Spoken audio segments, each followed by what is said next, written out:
साथियों नमस्कार, स्वागत है आप सभी का आपके अपने YouTube channel Mukesh Mahendra education पर। और मैं आपका दोस्त महेंद्र सिंह आप सभी का स्वागत करता हूं। दोस्तों तो हमारी चल रही थी प्रमुख राजस्थान इतिहास, और राजस्थान इतिहास के अंदर हमने देखा था कल के वीडियो में राजस्थान की प्रमुख प्रसिद्ध महिलाएं। उसी कड़ी में आज हम स्टार्ट करते हैं राजस्थान का प्रतिहार वंश यानी गुज्जर प्रतिहार वंश। एक ही वीडियो में कंप्लीट है, जितने भी प्रश्न बनेंगे इस वीडियो से बाहर नहीं जाने वाला है। इस वीडियो को ध्यानपूर्वक आप देखेंगे, ठीक है। चलो तो हेडिंग लगाइएगा राजस्थान का गुज्जर प्रतिहार वंश। क्या रहेगा देखो दोस्तों, गुज्जर प्रतिहार वंश, गुज्जर प्रतिहार वंश, ये अपना चैप्टर रहने वाला है। तो मैं आप सभी को कहना चाहूंगा, एक बार आप सभी लाइक शेयर सब्सक्राइब कर लीजिएगा, ठीक है। नए हैं तो चैनल को सब्सक्राइब करें, बाकी आप लाइक जरूर कर दीजिएगा। चलो नोट्स चाहिए तो नोट्स आपको 30 रुपये में मिल जाएंगे, ठीक है। राजस्थान कला संस्कृति कंप्लीट आपको 30 रुपये में मिल जाएगी। साथ ही आपको राजस्थान इतिहास कंप्लीट सभी चैप्टर होंगे, ये सभी चैप्टर 30 रुपये में आपको मिल जाएंगे। जिसको भी चाहिए तो मेरे व्हाट्सअप नंबर है 8955661301। ये मेरे व्हाट्सअप नंबर है, नंबरों पर मैसेज आप कर देना जिसको चाहिए, ठीक है। चलो तो स्टार्ट करते हैं गुज्जर प्रतिहार वंश। तो देखिएगा, सबसे पहले तो प्रश्न बनता है, क्या बनता है कि गुज्जर प्रतिहार वंशों ने जो शासन किया था, देखो शासन तो इन्होंने कौन से शताब्दी में शासन किया था। तो प्यारे मित्रों याद रखना, 6वीं से 12वीं शताब्दी तक का जो काल है, ठीक है, 6वीं से 12वीं शताब्दी तक का जो काल है, 12वीं शताब्दी तक का जो काल है वो गुज्जर प्रतिहार वंश का काल है, ये आपको याद रखना है। एक इतिहासकार हुए दोस्तों जिनका नाम है मुहणोत नैणसी। क्या दोस्तों, मुहणोत नैणसी। प्रश्न पूछा जाता है मुहणोत नैणसी, मुहणोत नैणसी के अनुसार गुज्जर प्रतिहार वंश की कितनी शाखाएं हैं। तो मुहणोत नैणसी के अनुसार गुज्जर प्रतिहार वंश की 26 शाखाएं हैं। कितनी शाखाएं हैं? 26 शाखाएं हैं, यह आपको याद रखना है। एक प्रश्न आपके बनता है कि देखिएगा, ये जो गुज्जर प्रतिहार वंश हैं, इन्होंने सबसे पहले जो शासन किया था, सबसे पहले जो शासन किया था इन्होंने, सबसे पहले शासन वो कहाँ किया था। तो सबसे पहले इन्होंने शासन किया था मंडोर पर। कहाँ किया था? मंडोर पर। मंडोर तो आप सब जानते होंगे दोस्तों, मंडोर आपके पड़ता है जोधपुर में, ठीक है। मंडोर आपके कहाँ पड़ता है दोस्तों? जोधपुर जिले में। तो मंडोर जोधपुर पे इन्होंने क्या किया, सबसे पहले शासन किया था। मंडोर का प्राचीन नाम है मांडीपुर। मंडोर की रहने वाली थी मंदोदरी यानी रावण की पत्नी, मेरी अपनी बुआ जी, मारवाड़ वाला बुआ जी, ठीक है। तो मंदोदरी थी रावण की पत्नी, मंडोर की रहने वाली थी। मंडोर का प्राचीन नाम मांडीपुर है, और मंडोर में उत्तरी भारत का एकमात्र रावण मंदिर स्थित है मंडोर में। ये प्रश्न भी याद रखें। तो क्या होता है, सबसे पहले शासन गुज्जर प्रतिहार वंश ने क्या किया, मंडोर पर किया था। फिर मंडोर से अलग अलग शाखाएं बट जाती है, शाखा निकलती है दोस्तों। जैसे कहाँ का पहुंचती है आपके सामने मेन शाखा। जैसे एक बात करते हैं, 3 शाखा में देखो, एक आपको याद रखना भीनमाल, ये भीनमाल आपके जालोर में है। तो पहली शाखा यहाँ पर आई भीनमाल जालोर, ठीक है। प्रमुख जैसे कनौज यूपी के अंदर है, ठीक है। तो इस प्रकार से गुज्जर प्रतिहार वंश की शाखा निकलती फैलती है, भीनमाल जालोर कनौज यूपी। फिर आपके आती है अवंती, ये अवंती, ठीक है, अवंती उज्जैन, याद रखिए। चलो तो ये आपको याद रखना है। फिर अगर बेसिक आपको पूछा जाए कि हम पढ़ रहे गुज्जर प्रतिहार वंश, तो आपको बेसिक पता होना चाहिए आखिर गुज्जर प्रतिहार वंश के बारे में हमें जानकारी किन अभिलेखों से मिलती है। तो सबसे पहले आपके सामने गुज्जर प्रतिहार वंश के देखो जानकारी के स्रोतों में हम सबसे पहले देखते हैं, एक अभिलेख आता है आपके सामने, ऐहोल अभिलेख। क्या दोस्तों? ऐहोल अभिलेख। और ये जो अभिलेख मिला दोस्तों, ये जो अभिलेख है आपके कर्नाटक के अंदर है, ऐहोल अभिलेख, ठीक है, कर्नाटक के अंदर है। तो इस अभिलेख में जो है गुज्जर प्रतिहार वंश के बारे में क्या मिलती है, जानकारी मिलती है। और ऐहोल अभिलेख जो है किसने लिखाया था, किसने लिखा था? ये बादामी चालुक्य नरेश था, बादामी चालुक्य नरेश, बादामी चालुक्य नरेश था, जिनका नाम था पुलकेशिन, ठीक है। क्या नाम था? पुलकेशिन, याद रखना। पुलकेशिन ने जाना आप सभी, पुलकेशिन ने ये अभिलेख लिखाया था, ठीक है। और इसमें जो है गुज्जर प्रतिहार वंश के बारे में क्या मिलती है, जानकारी मिलती है। एक तो आपके ऐहोल अभिलेख हुआ, और एक और अभिलेख है जो पूछा जाता है वो है घटियाला अभिलेख। ये अपने राजस्थान में मिला था, ये कर्नाटक के अंदर मिला, और ये अपने घटियाला, ये जो घटियाला अभिलेख है, घटियाला अभिलेख, यह कहाँ मिला? तो घटियाला अभिलेख मिला जोधपुर में। कहाँ मिला? जोधपुर में, याद रखेंगे दोस्तों। घटियाला अभिलेख आपके कहाँ मिला? जोधपुर में। और प्रश्न पूछा जाएगा ये अभिलेख किसने लिखाया था? तो ये लिखाया था ककुस्त। किसने लिखाया था? ककुस्त ने यह अभिलेख लिखाया था। और इस अभिलेख में भी दोस्तों गुज्जर प्रतिहार वंश के बारे में जानकारी मिलती है। एक प्रमुख प्रशस्ति आती है आपके सामने, उस प्रशस्ति का नाम है ग्वालियर प्रशस्ति। कौन सी प्रशस्ति? मैं यहाँ पर लिख रहा हूँ ग्वालियर प्रशस्ति, ग्वालियर प्रशस्ति। तो ग्वालियर प्रशस्ति में भी क्या है दोस्तों, ये प्रशस्ति आपके मीर भोज यानी काल भोज बप्पा रावल ने ये प्रशस्ति लिखाई थी। इसमें भी गुज्जर प्रतिहार वंश के बारे में जानकारी मिलती है। एक प्रश्न आपके बनता है कि गुज्जर प्रत्यार वंश के जो शासक है वो किसका अवतार मानते हैं, ये लक्ष्मण का अवतार मानते हैं, खुद को किसका अवतार मानते हैं, लक्ष्मण का अवतार। तो एग्जाम में अगर पूछ ले जाए तो गुज्जर प्रत्यार वंश के जो शासक है वो किसका अवतार मानते हैं, लक्ष्मण का अवतार मानते हैं, ये याद रखें। तो बस ये बेसिक प्रश्न जो है आप सभी को याद होने चाहिए, ये आपके गुज्जर प्रत्यार वंश से संबंधित एग्जाम में पूछे जाते हैं। अब स्टार्ट करते हैं दोस्तों गुज्जर प्रत्यार वंश के बारे में, प्रमुख शासकों के बारे में, जहां से प्रश्न पुट होता है। चलो स्टार्ट करते हैं। ये देखिएगा, सबसे पहले मैं बात करता हूं आपके सामने गुज्जर प्रत्यार वंश का जो शासक आता है वो आता है आपके, देखिएगा यहाँ लिखते हैं। सबसे पहला शासक देखिएगा, पहला शासक यदि बात करें तो वो आएगा आपके सामने हरिश्चंद्र। कौन, हरिश्चंद्र। अगर मैं पूछूं आपको, देखो हरिश्चंद्र से संबंधित आपको प्रमुख 4 पॉइंट याद रखने हैं कि अगर पूछे कि गुज्जर प्रत्यार वंश के गुज्जर प्रत्यार वंश के संस्थापक कौन है, तो गुज्जर प्रत्यार वंश के संस्थापक अगर बात करें, संस्थापक कौन है तो वो है आपके कौन, हरिश्चंद्र। और आपको याद रखना है कि देखिएगा कि प्रत्यारों का गुरु किसे कहा जाता है, प्रत्यारों का गुरु। अगर प्रश्न पूछे कि प्रत्यारों का गुरु किसे कहा जाता है तो प्रत्यारों का गुरु इन्हें कहते हैं, हरिश्चंद्र को। ठीक है, इन्हें और क्या कहा जाता है, इन्हें और क्या कहा जाता है दोस्तों, ध्यान आप सभी, इन्हें प्रत्यारों का आदि पुरुष भी कहते हैं। प्रत्यारों का क्या कहते हैं, गुज्जर प्रत्यारों का क्या कहते हैं, प्रत्यारों का आदि पुरुष कहते हैं, आदि पुरुष। ठीक है, आदि पुरुष कहते हैं, यानी हम कह सकते हैं मूल पुरुष भी इन्हें कहा जाता है, मूल पुरुष, आदि पुरुष इन्हें कहा जाता है। किसे, हरिश्चंद्र को। एक प्रश्न इनसे ये बनता है कि देखिएगा, एक बार इन्हें पूछा गया था प्रश्न कि हरिश्चंद्र का उपनाम क्या है। देखो उपनाम, इनका उपनाम पूछा जाए तो इनका उपनाम आप याद रखना, रोहिल हिद। क्या है, रोहिल हिद, ये इनका उपनाम है, याद रखे। तो ये उपनाम, ये बस 4 प्रश्न इनसे संबंधित आपको याद रखने हैं।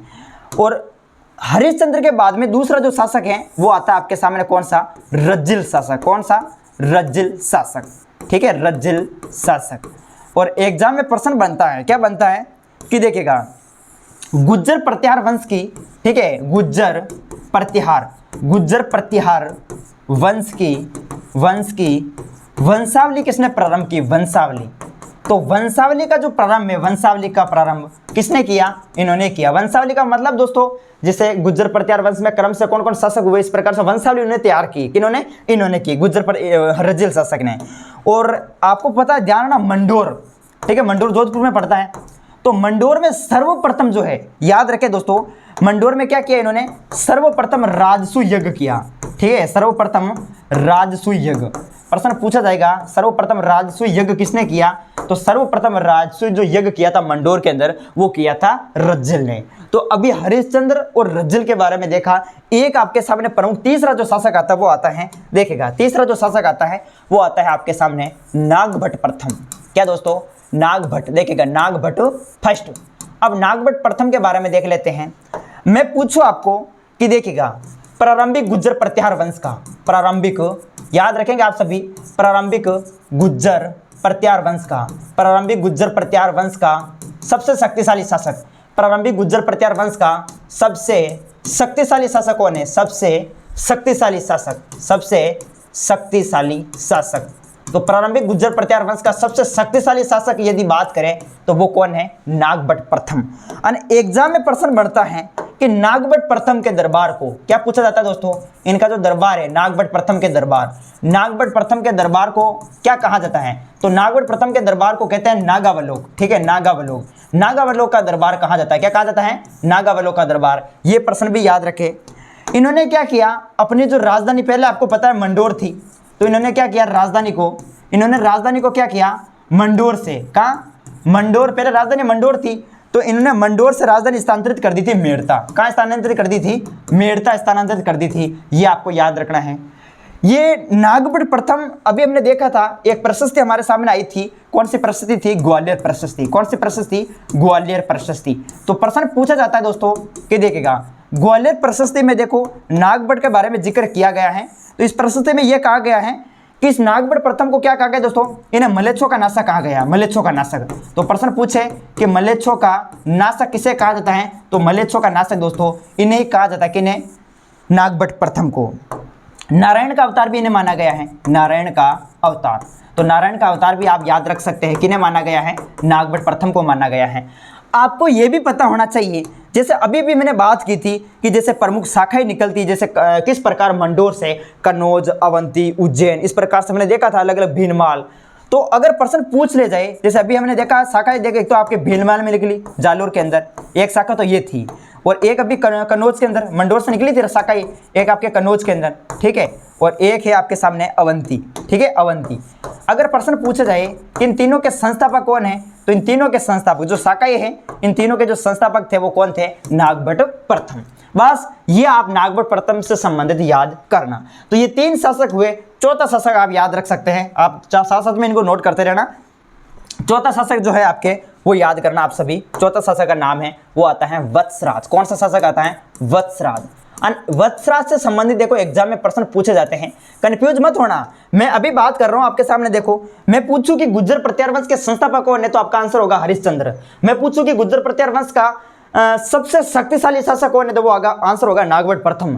और मैं पूछूं कि गुर्जर प्रत्यार वंश का वास्तविक संस्थापक कौन है, तो ये है आपके वत्सराज। कौन है दोस्तों, वास्तविक संस्थापक। याद रखें, गुर्जर प्रत्यार वंश का वास्तविक संस्थापक कौन है, तो गुर्जर प्रत्यार वंश का वास्तविक संस्थापक है आपके कौन, वत्सराज। देखिएगा ये है आपके सामने कन्नौज, ठीक है, ये कन्नौज है, कन्नौज। एग्जाम में प्रश्न पूछा गया था कि किनके समय त्रिपक्षीय संघर्ष हुआ था। ये देखिएगा त्रिपक्षीय क्या हुआ था, संघर्ष, त्रिपक्षीय संघर्ष, त्रिपक्षीय संघर्ष। तो वत्सराज के समय हुआ था त्रिपक्षीय संघर्ष, किसको लेकर, कन्नौज को लेकर। कन्नौज का राजा था दोस्तों इंद्रायुक्त, नाम लिखा मिलता है आपको इंद्रायुक्त या फिर इंद्रायुद्ध, ठीक है, याद रखना। इंद्रायुक्त या इंद्रायुद्ध भी नाम, इंद्रजीत भी लिखा मिल सकता है, तो ये याद रखें। ये कन्नौज के उस समय शासक हुआ करते थे। तो वत्सराज के समय हुआ था त्रिपक्षीय संघर्ष। त्रिपक्षीय संघर्ष में देखो एक तरफ तो था आपके सामने पाल वंश। कौन सा वंश, इधर था पाल वंश, ये था पाल वंश, और पाल वंश का जो शासक था वो था धर्मपाल। कौन था, धर्मपाल। इधर तो पाल वंश था, और इधर बात करें तो वो था आपके राष्ट्रकूट वंश। कौन सा वंश, राष्ट्रकूट वंश। और राष्ट्रकूट वंश का जो शासक था वो था यहाँ पर इधर धुरु, ठीक है, धुरु नामक शासक था। तो इधर आप देख सकते हैं, इधर तो वत्सराज हो गया, गुर्जर प्रत्यार वंश का शासक हो गया वत्सराज, इधर पाल वंश का शासक हो गया धर्मपाल, इधर आपके राष्ट्रकूट वंश का शासक हो गया धुरु। तो ये क्या कर रहे हैं, ये कन्नौज को चाह रहे थे, कन्नौज को हड़पना चाह रहे थे। तो इधर वत्सराज ने क्या किया, गुर्जर प्रत्यार वंश का शासक वत्सराज, इन्होंने किया किस पर आक्रमण, कन्नौज पर आक्रमण किया, और इंद्रायुद्ध को पराजित कर देते हैं और कन्नौज को अपने में मेला लेते हैं। तब आता है पाल वंश का शासक धर्मपाल। ये धर्मपाल कहता है कि इसने बहुत गलत वंश, राष्ट्रकूट वंश बचता। तो राष्ट्रकूट वंश क्या करता है, अब राष्ट्रकूट वंश का यहाँ पर अधिकार होता था, फिर वत्सराज जो है इस पर आक्रमण करता है, तो धुरु नामक शासक जो है वो वत्सराज को पराजित कर देता है, फिर आपके कन्नौज पर किसका अधिकार हो जाता है, राष्ट्रकूट वंश का, ठीक है। तो फिर क्या होता है, फिर गुर्जर प्रत्यार वंश में हम देख चुके हैं कि पहले हमारे सामने नागभट्ट प्रथम नामक शासक आया था, फिर धीरे धीरे एक शासक और उत्पन्न, यानी कि एक आता है दोस्तों, उसका नाम है नागभट्ट द्वितीय, और नागभट्ट द्वितीय वापस राष्ट्रकूट वंश को पराजित करता है और वापस गुर्जर प्रत्यार वंश का शासन होता है। तो स्टार्ट करते हैं। फिर अगला जो शासक आपके सामने आता है वत्सराज के बाद में, वो आता है, राष्ट्रकूट वंशों का शासन चला, राष्ट्रकूट वंश के शासन के बाद में अगला शासक आता है नागभट्ट द्वितीय। कौन सा शासक आता है, नागभट्ट सेकेंड, तो नागभट्ट द्वितीय। अब वो ये क्या करते हैं, ये वापस कन्नौज पर अधिकार कर लेते हैं, ठीक है। कन्नौज पर अधिकार करके क्या करते हैं, कन्नौज को राजधानी बना देते हैं, कन्नौज को दोबारा राजधानी, ठीक है, कन्नौज को दोबारा राजधानी बनाते हैं। कौन भाई, आपके नागभट्ट द्वितीय, ठीक है। और नागभट्ट द्वितीय उपाधि लगाते हैं दोस्तों किसकी, परम भट्टारक की, ठीक है। उपाधि याद रखें, इनकी उपाधि क्या है, परम भट्टारक, परम भट्टारक, महाराज, महाराज, धीराज, परमेश्वर, ठीक है। इतनी बड़ी उपाधि लगा दी दोस्तों, देखेगा वापस दोबारा जीता इन्होंने, और ये उपाधि लगा दी परम भट्टारक, महाराज, धीराज, परमेश्वर। नागभट्ट द्वितीय के बाद में अगला जो शासक आता है वो आपके सामने आता है, ठीक है। क्या नाम है दोस्तों, इनका नाम है, देखिएगा मिहिर भोज, हाँ ब्लैक में लिखते हैं हम मिहिर भोज। कौन सा शासक आता है, मिहिर भोज। ये जो मिहिर भोज है, कहते हैं कि किसका प्रतीक है मिहिर भोज। अगर प्रश्न पूछे कि मिहिर भोज किसका प्रतीक है, तो ये सूर्य का प्रतीक है। किसका प्रतीक है, सूर्य का प्रतीक है। और इनके पिताजी का नाम क्या है, पिताजी का नाम है रामभद्र। क्या है, रामभद्र। और इनके समय एक अरब यात्री था, अरब यात्री कौन था, सुलेमान। तो अरब यात्री सुलेमान जो है वो भारत आता है, कहते हैं कि ये इस्लाम का शत्रु माना जाता है और भारत का सबसे शक्तिशाली शासक माना जाता है। ठीक है, तो इनके समय अरब यात्री सुलेमान आया था मीर भोज के समय। मीर भोज के आपको याद रखना है कि जैसे मीर भोज प्रमुख इनकी उपाधियाँ हैं, जैसे बात भी एक तो है आदिवरा। ठीक है, आदिवरा जो आपके आदिवरा जो ग्वालियर प्रशस्ति में मिलती हैं। ठीक है, ग्वालियर प्रशस्ति में याद रखेंगे आदिवरा इनकी एक उपाधि है, आदिवरा। इसके अलावा एक उपाधि है प्रभास। क्या है? प्रभास, याद रखेंगे, जो दौलतपुर अभिलेख में मिलती है, दौलतपुर अभिलेख याद रखेंगे, दौलतपुर अभिलेख में। ठीक है, आदिवरा, प्रभास, एक है पाटन। क्या है? पाटन। और एक है आपके सामने मालवा। ठीक है, मालवा चक्रवर्ती। तो ये किनकी उपाधियाँ है? ये आपके किसकी उपाधियाँ भाई? ठीक है, याद रखेंगे मीर भोज की। तो नागभट्ट द्वितीय, मीर भोज। फिर अगला जो शासक आता है वो आता है दोस्तों, मैं खुद आता हूँ। कौन आता हूँ दोस्तों? मैं, महेंद्रपाल। याद रखेंगे दोस्तों, महेंद्रपाल प्रथम। तो याद रखें, कई बार प्रश्न पूछा गया है, आपको याद रखना है। महेंद्रपाल प्रथम के जो दरबारी कवि थे, ठीक है, दरबारी कवि यानी हम कह सकते हैं इनके गुरु भी थे। गुरु कौन थे दोस्तों? राजशेखर। कौन थे? राजशेखर इनके गुरु थे, ये याद रखेंगे। और महेंद्रपाल प्रथम की बात ये है कि जैसे इनके प्रमुख, जैसे ये पुस्तकें ज़्यादा पढ़ा करते थे। क्या पढ़ा करते थे? पुस्तकें। और पुस्तकें पढ़ के ये यूट्यूब पर पढ़ाया करते थे। तो पुस्तकें में देखेगा इनकी, जैसे कर्पूर मंत्री है, कर्पूर मंत्री। ठीक है, ये बार इनकी फेवरेट पुस्तक थी कर्पूर मंत्री हैं। काव्य मीमांसा है। ठीक है, काव्य मीमांसा। बाल रामायण है और बाल भारत। इस प्रकार से ये पढ़ा करते थे। इनका बचपन से शौक था यूट्यूब पर पढ़ना। तो ये प्रमुख इनकी पुस्तकें हो गई। दरबारी कवि जो है वो राजशेखर था। फिर आपके अंतिम जो शासक आता है गुज्जर प्रत्यार वंश का, वो आता है यशपाल। ठीक है, यशपाल जो है वो क्या है? आप याद रख सकते हैं कि गुज्जर प्रत्यार वंश का क्या है? अंतिम शासक है। बस ये बातें आप याद कर लेना और ये अपना गुज्जर प्रत्यार वंश कंप्लीट। ठीक है दोस्तों, देखिएगा, छोटा सा वीडियो है। ये महेंद्रपाल और ये यशपाल हो गए, और ये आपके नागभट्ट द्वितीय, मीर भोज हो गए। आप इनके बारे में देखते रहे। वत्सराज हो गया, वत्सराज के समय त्रिपक्षीय संघर्ष हुआ, वास्तविक संस्थापक हैं। और ये नागभट्ट प्रथम, ये मैंने करवा दिया अब। और ये हरिश्चंद्र और ये रज्जल से हैं। तो ये था अपना गुज्जर प्रत्यार वंश, जो कि एक वीडियो मैंने कंप्लीट करवा दिया है। आप सभी इस नोट्स बनाते रहे। कहते हैं कि भाई समझ लो मेरे से। अगर आपके नोट्स नहीं बने जाते, डायरेक्ट आप जो है PDF के थ्रू ले सकते हैं दोस्तों। व्हाट्सएप पर मिलेंगे आपको। मेरा व्हाट्सएप नंबर तो वैसे दे रखे आपके पास। ठीक है, 30 रुपये में कंप्लीट आपको राजस्थान कला संस्कृति, राजस्थान इतिहास मिल जाएगी अलग 30 रुपये में। तो मैसेज कर देना जिसको भी चाहिए तो। और ये था अपना वीडियो। लाइक करें, शेयर करें, ज़्यादा से ज़्यादा शेयर किया करो दोस्तों। बहुत कम संख्या में जुड़ते हैं, पढ़ाने का मन नहीं करता, लेकिन फिर भी दोस्तों ठीक है पढ़ाते हैं। तो आप सभी ज़्यादा से ज़्यादा शेयर किया करें। ओके, जय हिंद, जय भारत।